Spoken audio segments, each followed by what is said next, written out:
Wagwan, everyone. I hope you're doing well and welcome back to another Arsenal match reaction. And this is after Arsenal dropped 2 points away to Southampton at St. Mary's on this Sunday afternoon kickoff. But people, hope you're all keeping good. And yeah, disappointing, as you can probably tell. I'm sure a lot of Arsenal fans are feeling that way after heading into the game, with the wonderful form that we've been in. What was that? 13 out of 14 games that we've played, we've won. Up against one of the relegation battling sides in Southampton. We was all expecting an Arsenal win, and especially given how we started that game as well. But when we was all looking into the lineup, there was a few discussion points. We thought Tomiyasu in at left back again. It was an interesting decision, as in the second half it didn't really seem to pay off away at Leeds in possession, as they put us under pressure. But in the first half, it did pay off. We were scintillating to begin with. I thought Arsenal stopped with a common theme this season of starting this game on fire. It was brilliant to see the football that was playing, breaking the lines with our passes, the one-touch play, the interchanging runs, and just people playing excellently. And players were starting with that fast, intense start and putting Southampton under a lot of pressure to begin with. And we thought, you know what, maybe this is a sign of things to come. We grabbed our first goal, Granit Xhaka, yet again with his right foot. What a strike and what form that man is in. And yeah, we had chances. But after that as well, straight after, there was that dubious penalty shout, of course, where for me, on Gabriel Jesus, I don't think it's a penalty personally. But this is my personal opinion and not what, the referees have done this weekend. We've seen a very similar challenge with Scott McTominay in the Manchester United game against Armando Broja. And for me, that when it's crazy the inconsistency that these referees are at with their decisions, and it's one rule for one game and one rule for another. As I said, though, I've said for me that wasn't a penalty because he let go of him in time. But if you're going to give one, surely you have to give the other. The reason why I'm saying that, this is probably a little bit emotional because I'm kind of just processing it in my head now. I think that the reason why it's not a penalty is because Chaleta lets go with him. But bearing in mind, there should have been a ton of free kicks, right? A ton of free kicks in this game by Chaleta on Jesus, with all the pulling and all the arms and so much going on. And he didn't even get a free kick, let alone anything else in that sense. So yeah, I thought the referee was a shambles today, but that wasn't why Arsenal didn't win this game. We didn't win because we simply didn't take our chances early on. Gabriel Jesus had plenty, but was getting into the final third a lot of the time. And Martin Odegaard, he had the first one of the game when he dragged it wide. So we can't complain as Arsenal fans in terms of the chances that we had, and even with like the refereeing decisions, because that didn't go our way, but we still had enough to win that game, and we can be complaining about it afterwards. But let's not put too much energy and focus on that, why we didn't win. And there are things that are causes of concern, I would say, with our second half performance. As you can see from the title, it was lackluster. And even from myself, when I was watching that first half, the opening 20 minutes, let's say, we was fantastic. Could have scored easily 2 goals in that moment. And then Southampton, the game got a little bit bitty, started breaking up. They were getting all their 50-50s, and Arsenal weren't getting ours from the referee. That happens. There's I'm not complaining the ref in that sense. There were other decisions that the referee didn't do a good job on. But yeah, that happens. The game got bitty. Southampton were getting corners and free kicks left, right, and centre. And with James Ward-Prowse on them, I thought we dealt with them well. We defending them well. Gabriel was immense clearing those balls, and with the amount of aerial duels and clearances he got from these throw-ins as well, they were another thing that Southampton were trying to utilise. And yeah, they weren't in that first half. They couldn't live with us, and Arsenal just managed out that rest of that first half, and yeah, it was easy street. Then following that, this was a little bit of concern. I thought, right, we've expended a lot of energy in that first half. We had I wouldn't say it was an intense game, but we got the win against PSV, and we used a lot of first team players in that one. And I thought, you know what? If we can just manage out this second half, nick a goal on a break, and then kind of have something not similar to Leeds in terms of how many chances Leeds were getting and how close they were to our goal, but let's control them with Southampton, having the onus at home, trying to attack us. I don't expect us to be running full pelt into them. Let's try and control this one here. And I don't think we did that.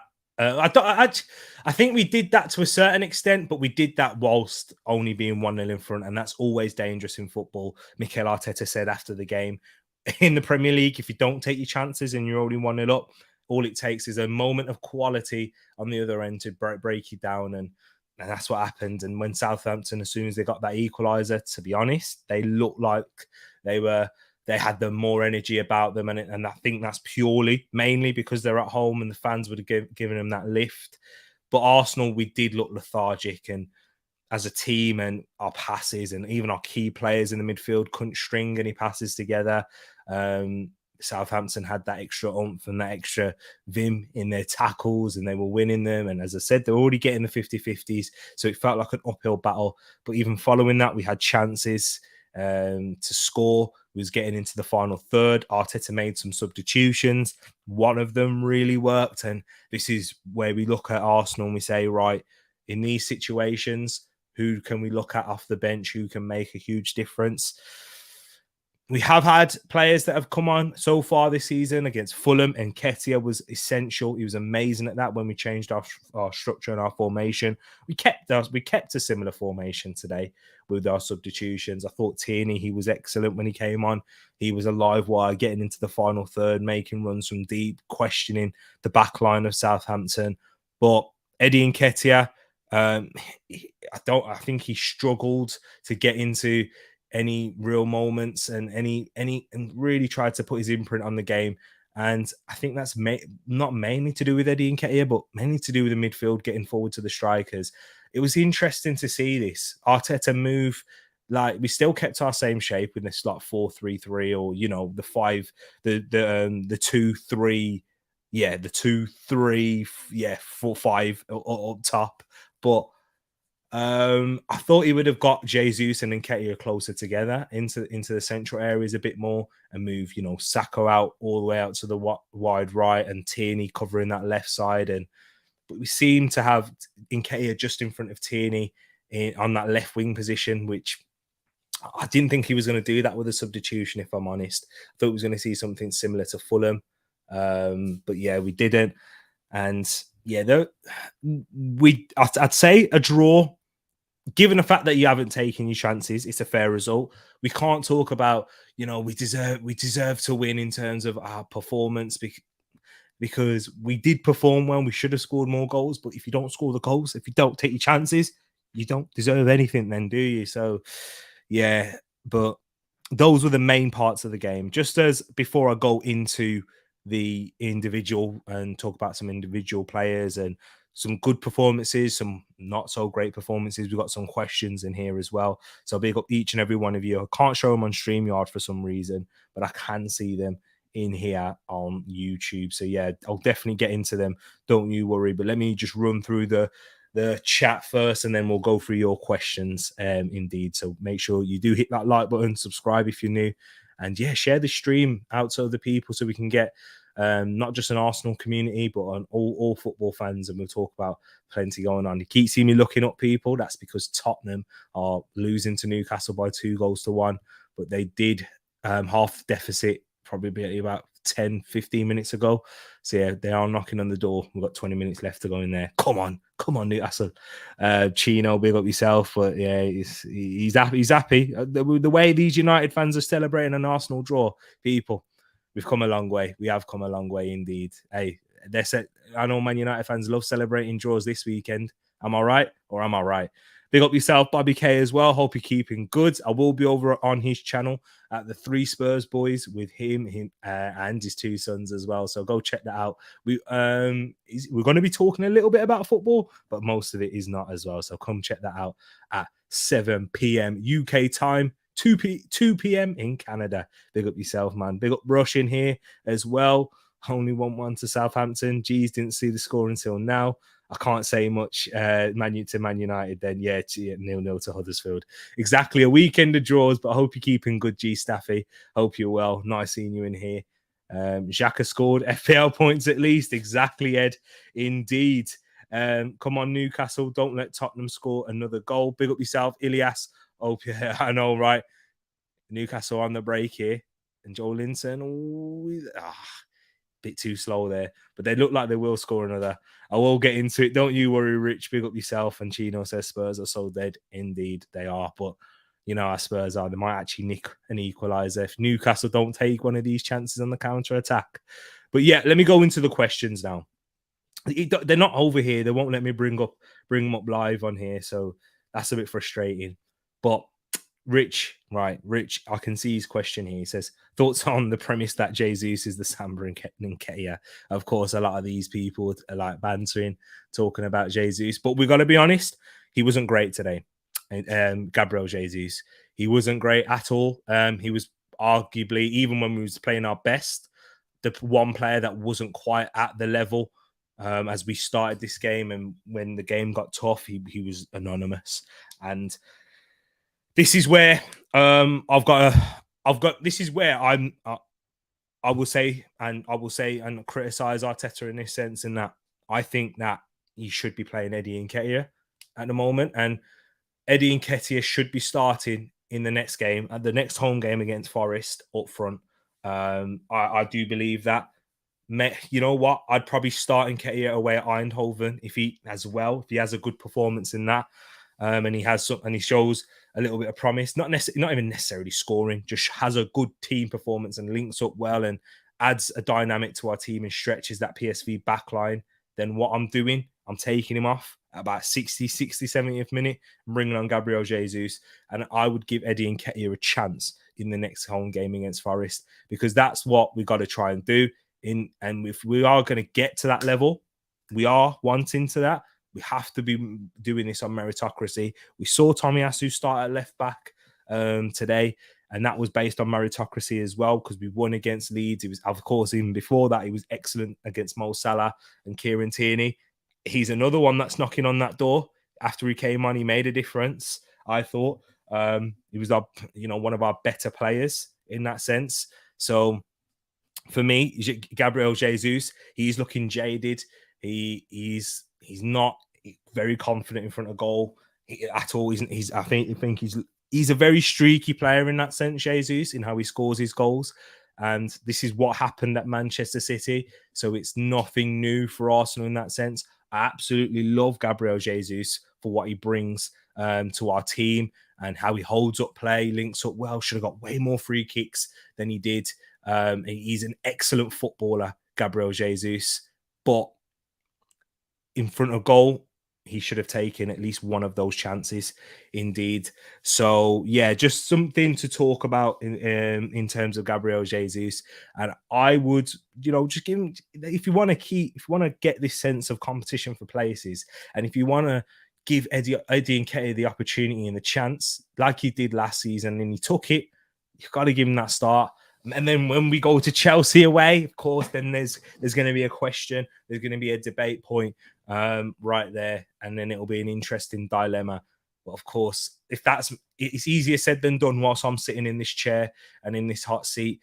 I'm not the hot seat at all, but Arteta's in the hot seat and I'm sitting on this armchair. So, he wasn't great today in his sharpness. I still think he linked play well, everything outside of the box. But when he was getting into those final third, either his touch was off or his shot, he wasn't catching it or connecting it cleanly. I do think that he was better than he was against Leeds overall, but in front of goal, he's got to be scoring at least one of those chances if we are. And that takes us 2-0 up and we're comfortable and in the lead. And then the confidence is going to be knocked out of Southampton. But whilst it was 1-0, they were always in that game. So yeah, that was in regards to Rich's question there. And built know-how in the place as well. I can see in your question, but I can't bring it up for some reason. With 2020 hindsight, what would you have done differently as manager? Right. So with 2020 as hindsight indeed, I would have started Tierney. I've got a little bit of a cold, so if you keep seeing me like wince and that, I'm trying to stop my eyes from tearing up and that. So and sneezing. I would have started Kieran Tierney at left back. I think his energy, his dynamism, and the pace that he'd given us on that left side would have helped us break out a little bit more, especially in the second half. I would have probably made that substitution earlier. I thought that he was an added element, and when crossing the ball in, I would have started Gabriel Jesus in this game, so I can't criticize Arteta for that. But at the back of this performance, I would say, right, yeah, I think Eddie Nketiah's got to start, so I wouldn't have changed Jesus there. Apart from that, I don't think there was anything I would have changed in the lineup. In regards to that, it's a very good question. Know-how. But yeah, there isn't much that I would have changed in terms of starting lineup. Let me know your thoughts, guys. What you would have thought. But Ed, who went to the game earlier today for the Wolves game, not for the Arsenal Southampton, and yeah, he says, "Why do Wolves suck? Why do I support those sad bunch of sacks? Those bunch of sad sacks." Yeah, awful. I'm smiling, but if you don't, it was awful. The first goal, by the way, you have to let me know what that looked like from your view from Tielemans, because that was a wonder strike. I saw the Harvey Barnes one, looked way too easy, and haven't seen the other two. So it's awful. It's a real dark clouds appearing over at Wolverhampton Wanderers right now, and it doesn't look like you're getting out of this soon. And what was that? Leicester's first away win of the season. It's danger time for Wolves now. It is danger. And big up Niall in the place as well. Said, thoughts on the ref? Was he to blame today? My thoughts on the ref, Niall, brilliant question. He was awful. It was one of, when I say he didn't make, actually, there was a few. I'm just remembering now. The Bukayo Saka one, which he gave for a dive, absolute choke. It's not a dive. I don't think it's a foul, but it's certainly not a dive. A dive is something completely different. How can you book? But he got caught, but it's not enough for a free kick. He went down, but it's certainly not a dive. Awful. And then there was so many other like decisions, even throw-ins, corners that he was giving Southampton. Just seemed like they were getting everything today. And Spurs, knocking on the door. No, asking for a handball themselves. But yeah, just an awful performance. But was he to blame today? I don't think so. I don't think he was to blame. I will be honest with you there. I don't think he was to blame in this one. Sorry if I keep looking up. I feel like I'm doing a watch along for this Tottenham game. It's tight.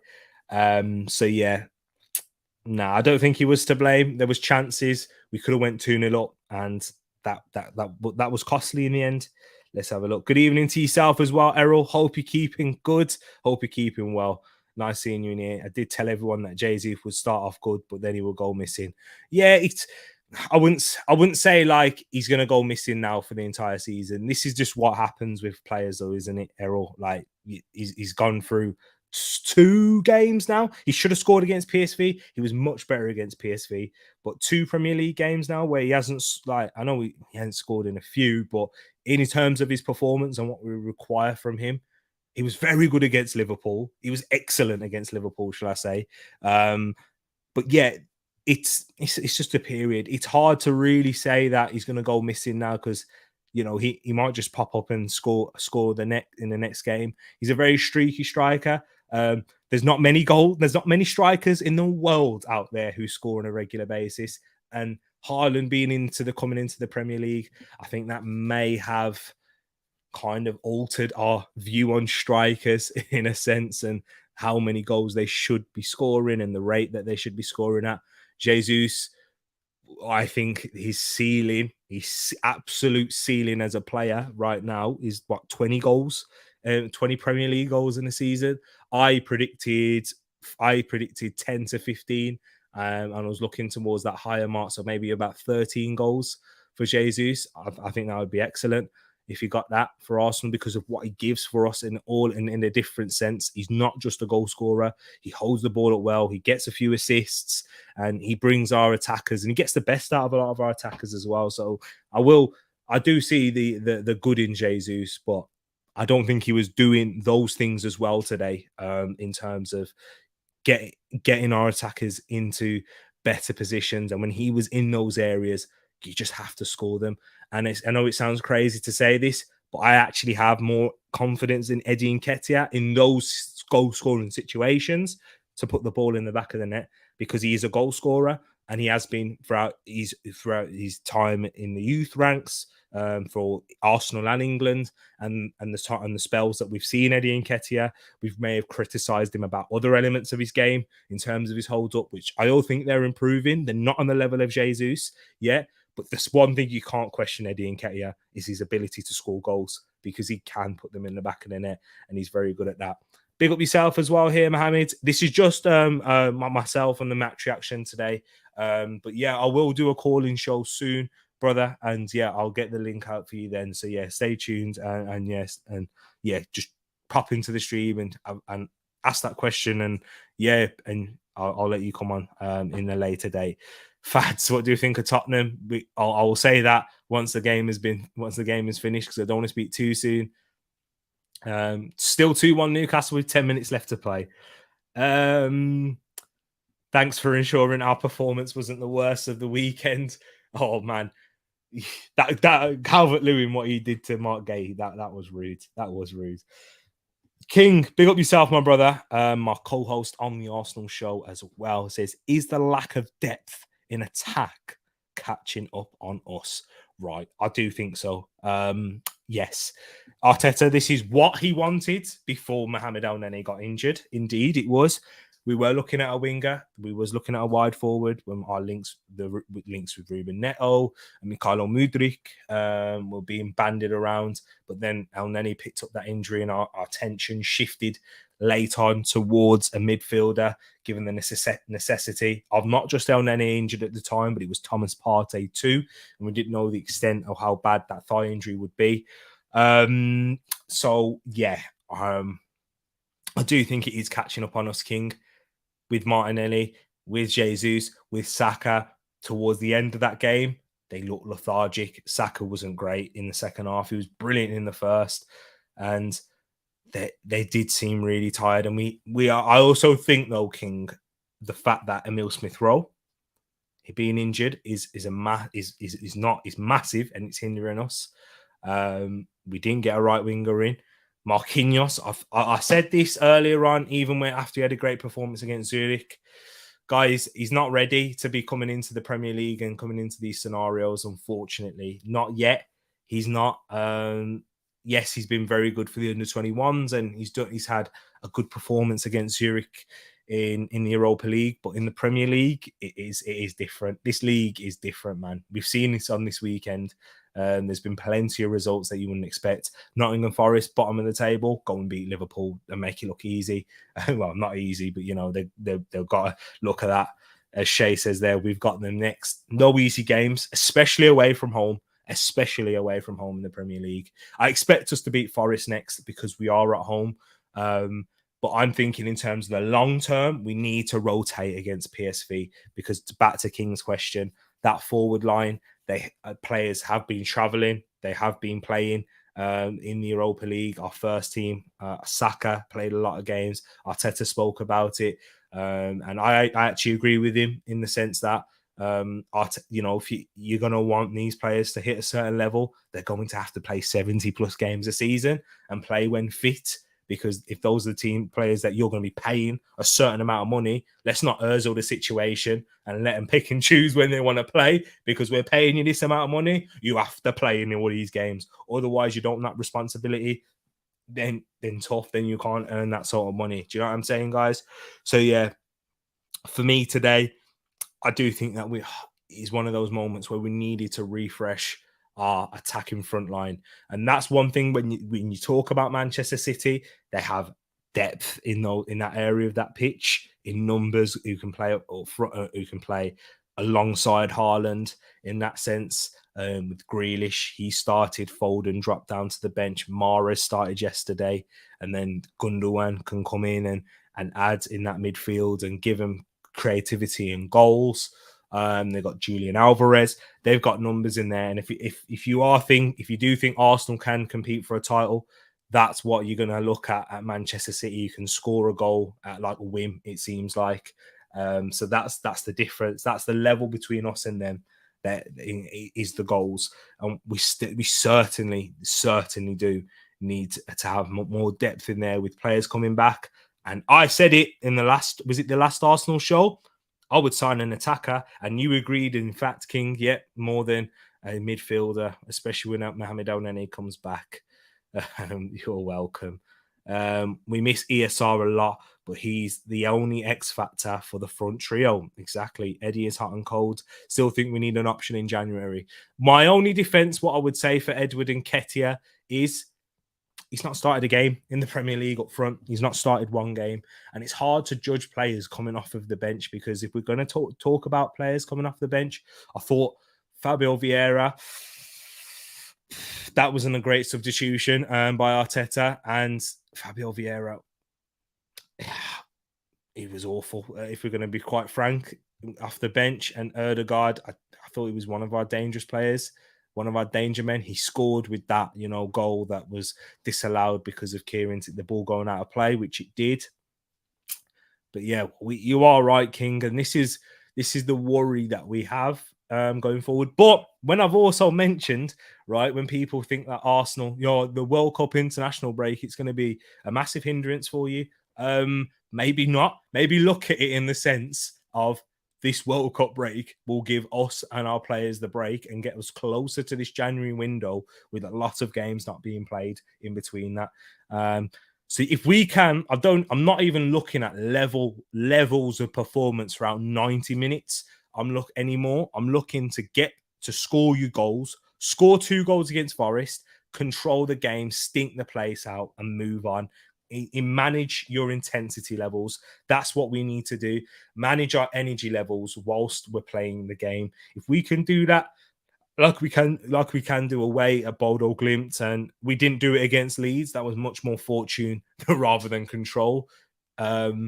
We need to be going 2 goals in front, and we need to give ourselves a cushion. And then even if they do pull a goal back, they've got to go and get another one. Do you know what I'm saying? And then we should be able to sort those situations out. Who was your man of the match today, if I had to pick one? It's a good question. Gabriel, he was very good. I thought Shay, big up yourself, Shay, each and every time as well. I thought Gabriel was good, winning his aerial duels, getting the ball cleared, defending 1v1. But Saliba, I thought Saliba wasn't good today, by the way. Thought he had an element and he had a part to play in that equaliser. And even before that, I didn't think Saliba was at his nowhere near the level that we've seen him play at in a lot of games this season.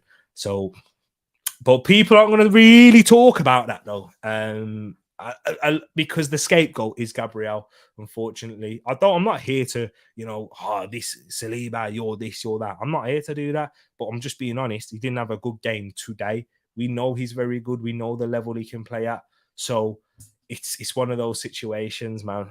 We're going to have these periods where these players aren't at their best, aren't performing at their best and that. So I'm just having a look at this right here. Look at the Spurs players going mad. But yeah. So I thought Gabriel was up there with one of them. Partey, excellent in the first half. He looked really lethargic in the second. I actually thought Sambi Lokonga should have came on, especially later on towards that second half as the game wore on. I thought he'd have given us a little bit more energy in there because he was being a bit lackadaisical with the ball, giving it away in certain scenarios. It's hard. I might have to go Gabriel because he was the only one that really had a consistent level of performance throughout the 90 minutes for me. Tierney came on, he was excellent, but that was in a short period and we didn't grab the goal. If he'd have grabbed the goal, then maybe he would have been up there. Once again, I thought Ødegaard, he was brilliant. There wasn't really much to complain about in the first half, but in the second, Xhaka, I've not even mentioned the man himself. Brilliant first half, was a bit anonymous in the second. So yeah, it's gonna have to be Gabriel. in that sense. Let me know your thoughts in the chat, guys. Let me know your thoughts on the game as well. Arsenal draw to Southampton. I think it's a deserved, we had chances, but you don't take them. It's a deserved result. And Southampton, well, they're a poor side, in all honesty. The Leeds were better than them, and look what happened to Leeds today. So, yeah, not great, but we'll have to wait and see. Guys, let me know your thoughts in the chat and in the comments. I'm going to wrap this up now. Half an hour match reaction. I've whizzed through them. If I had to say a man of the match, it'll be Gabriel. Big up yourself, Louis in here, and Wilf too. And make sure you smash that like button if you haven't done so already. We will be back with you again soon. Love to you all, and peace.